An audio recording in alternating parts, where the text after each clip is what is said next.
Welkom bij deze technische handleiding over de Thermomix TM31. Wij zijn Kelatos Informática, specialisten in technische reparaties.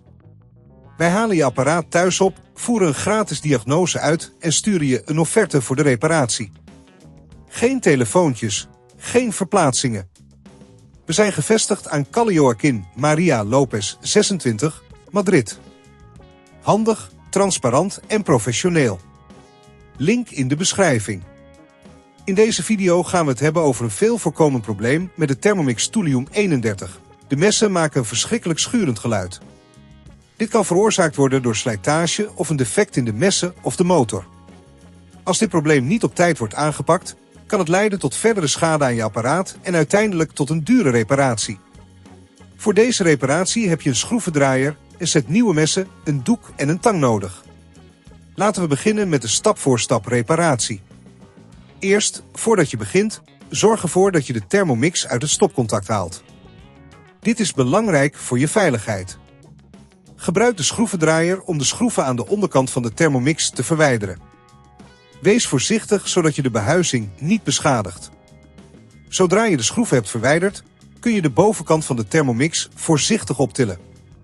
Nu moeten we het defecte onderdeel lokaliseren. In de meeste gevallen zit het probleem bij de messen of de motor. Controleer de messen op slijtage of schade. Als ze versleten zijn, is het tijd om ze te vervangen. Om de messen te verwijderen, gebruik je de tang om het schroefje aan de onderkant van de messen los te draaien. Wees voorzichtig met de kracht die je uitoefent, zodat je de motor niet beschadigt. Als je op dit punt merkt dat het te ingewikkeld wordt, onthoud dan dat wij bij Kelatos je apparaat thuis ophalen en het gerepareerd terugsturen.